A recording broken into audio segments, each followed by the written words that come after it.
नमस्ते दोस्तों, स्वागत है आपका एक और नई वीडियो में। और आज मैं बात करूंगा वेडनेसडे सीजन 2 के एपिसोड नंबर 4 के बारे में। ये एपिसोड सीजन 2 के पार्ट 1 का लास्ट एपिसोड है और इस एपिसोड के एंड में मैं कुछ थ्योरीज के बारे में भी बात करूंगा। तो चलिए शुरू करते हैं। एपिसोड 4 शुरू होता है विलो हिल से, जहाँ डॉक्टर फेयरबर्न थॉर्नहिल से हेल्प मांगती है टायलर को स्टडी करने के लिए। थॉर्नहिल पहले तो साफ मना करती है, पर बाद में जब उसे जेल जाने की धमकी मिलती है तो वो मान जाती है और वो टायलर से मिलने को बोलती है। टायलर उसे देखकर ही हाइड में कन्वर्ट हो जाता है और उसे पकड़ लेता है, पर थॉर्नहिल उसे बताती है कि वो यहाँ पर उसे बाहर निकालने आई है। ये सुनकर वो उसे छोड़ देता है और यहाँ वेडनेसडे एक आउटकास्ट विक्टिम की राख लेने आती है, जिसको उसने गैल्पिन के कॉटेज में देखा था। यहाँ पर उसकी नानी भी होती है, जिसे वेडनेसडे ने अपनी हेल्प के लिए बुलाया था। वो उन्हें बताती है कि ये सारे आउटकास्ट विलो हिल के पेशेंट थे और ये सब मारे गए हैं और अब उसकी दोस्त एनिड की जान भी खतरे में है। तभी वो गुंडी रेवन आकर वो एविडेंस वाला पेपर लेकर उड़ जाती है।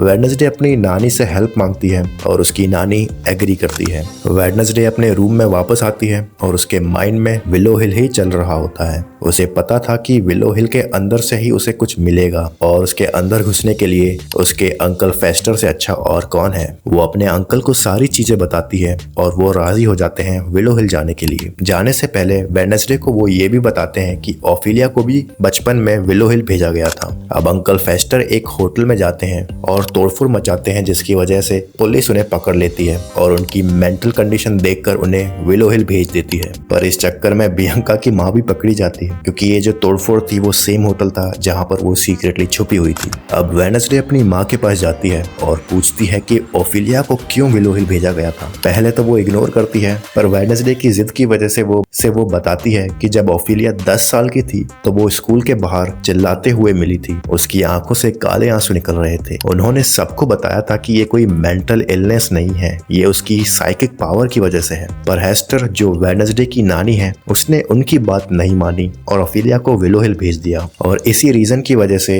वो अपनी माँ से बातें नहीं करती। तभी हेस्टर वहां पर आ जाती है उस ग्रेवयार्ड के पेपर लेकर, जिसे उसने वेडनेसडे के कहने पर खरीदा था, और वेडनेसडे को अगस्टस के बारे में बताती है, जो इंचार्ज था उन सारे आउटकास्ट क्रिमेशन का। अब वेडनेसडे के जाने के बाद हेस्टर और मोर्टिशिया आपस में बातें करते हैं और हमें पता चलता है कि लगभग 20 सालों से ओफिलिया गायब है और मोर्टिशिया के हिसाब से हेस्टर ने अपने मां होने की ड्यूटी को सही से नहीं निभाया। हेस्टर बात काट कर कहती है कि अगर वो गुडी की किताब वेडनेसडे को दे दे तो वो एक अच्छा खासा डोनेशन देगी उसके गाला के लिए। पर ये सुनकर मोर्टिशिया इतना ट्रिगर हो जाती है कि वो किताब को सीधा आग में फेंक देती है और कहती है कि वो फैमिली का सौदा नहीं करती। अब हम देखते हैं बियांका को उसकी माँ के पकड़े जाने की न्यूज मिलती है और वो पुलिस स्टेशन जाने का ट्राई करती है और एजेक्स इसमें उसकी मदद करता है। दूसरी ओर फेस्टर लुइस को विलो हिल में ढूंढ रहा होता है। अब एग्नेस वेडनेसडे को अगस्टस के बारे में बताती है कि वो विलो हिल का हेड डॉक्टर था और उससे पहले वो नेवर मोर में साइंस का टीचर था और इन सारे डेथ सर्टिफिकेट पर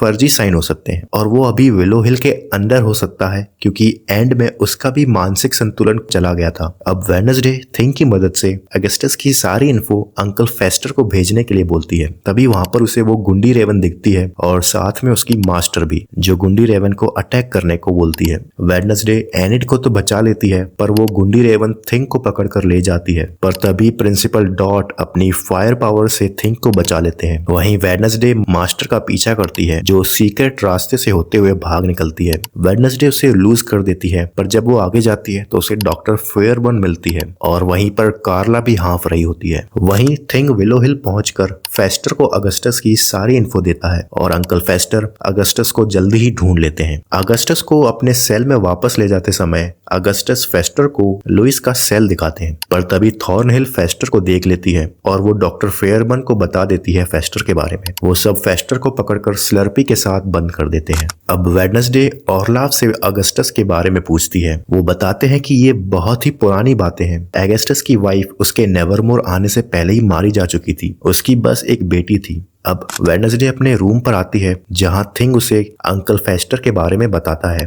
वेडनेसडे एग्नेस के साथ मिलकर अंकल फेस्टर और लुइस दोनों को ढूंढने का प्लान बनाती है, पर ये देखकर एनिड बिल्कुल चिढ़ जाती है। अब मजबूरी में वेडनेसडे को उसे भी अपने प्लान में शामिल करना पड़ता है। अब कार्ला का आज के दिन एक म्यूजिकल सेशन था विलो हिल में, जिसका फायदा उठाकर वेडनेसडे विलो हिल में घुस जाती है। अब वहीं दूसरी ओर बियांका अपनी सायरन पावर्स का यूज करके अपनी माँ को पुलिस स्टेशन से निकाल लेती है और एजेक्स सीक्रेट पाथ से उन्हें स्कूल में ले आता है, जहाँ उन्हें प्रिंसिपल डॉट किसी से बात करते हुए दिखते हैं, जो कि सुनने में थोड़ा शेडी लगता है। अब वेडनेसडे अंकल फेस्टर को आजाद करती है, पर इस चक्कर में स्लर्पी भी आजाद हो जाता है और वो सबको मारना शुरू कर देता है, जिसकी वजह से विलो हिल में भगदड़ मच जाती है। थॉर्नहिल मौके का फायदा उठाकर टाइलर के पास जाती है। वहीं वेडनेसडे अंकल फेस्टर के साथ लुइस का सेल खोलती है, पर यह कोई सेल नहीं था, ये था एक स्टोरेज रूम। पर यहाँ पर एक सीक्रेट डोर भी मिलता है, जिसके थ्रू ये दोनों एक सीक्रेट लोकेशन पर आते हैं, जिसका नाम है long term outcast integration study. मतलब लुइस कोई इंसान नहीं है, ये एक प्रोग्राम है जहाँ पर वो आउटकास्ट पर एक्सपेरिमेंट करते थे। अब यहाँ पर हमें देखने को मिलता है कि गैल्पिन के कॉटेज में जितने भी डेड आउटकास्ट थे वो सारे जिंदा थे और यहाँ पर बंद थे। उन पर इलीगल एक्सपेरिमेंट हो रहे थे और किसी को शक ना हो इसीलिए इन्हें मरा घोषित कर दिया गया। अब यहाँ पर मेन मास्टर भी आती है, जो कि और कोई नहीं बल्कि जूडी है। असल में जूडी अगस्टस की बेटी है और उसको इस एक्सपेरिमेंट के थ्रू ही आउटकास्ट वाली पावर मिली है, जिससे वो अब बर्ड्स को कंट्रोल कर सकती है। तभी अंकल फेस्टर अपने इलेक्ट्रिक शॉर्ट से वहां पर शॉर्ट सर्किट कर देते हैं और सारे आउटकास्ट अपने सेल से बाहर आ जाते हैं। अब वेडनेसडे भी अंकल फेस्टर को बाहर भेज देती है और वहीं पर एक लेडी को उसके सेल से बाहर निकालने में हेल्प करती है। वहीं दूसरी ओर थॉर्नहिल टायलर को फ्री करती है, पर बदले में टायलर उसे वहीं मार देता है। वहीं पर डॉक्टर फेयरबर्न को स्लर्पी मार देता है और अब वो बोलने भी लग गया है और वो अगस्टस को देखकर अपना ओल्ड फ्रेंड बताता है और उसे खा जाता है।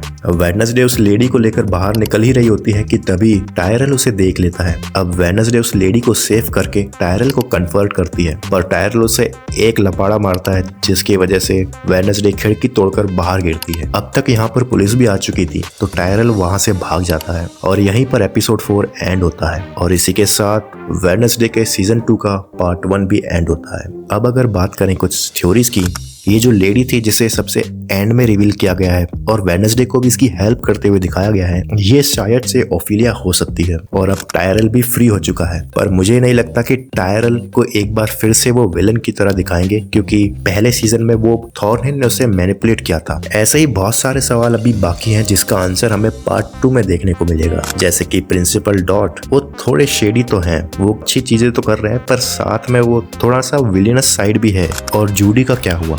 मुझे नहीं लगता कि जूडी इस सीजन की मेन विलन है। और स्लर्पी का क्या सीन है? वो जैसे जैसे लोगों को मार रहा है वो डेवलप होता जा रहा है, आगे सीजन में उसका क्या सीन है, ये सब देखने में मजा आने वाला है। आपको ये एपिसोड कैसा लगा आप कमेंट्स में जरूर बताइए और हम मिलते हैं इस सीजन के नेक्स्ट पार्ट के साथ।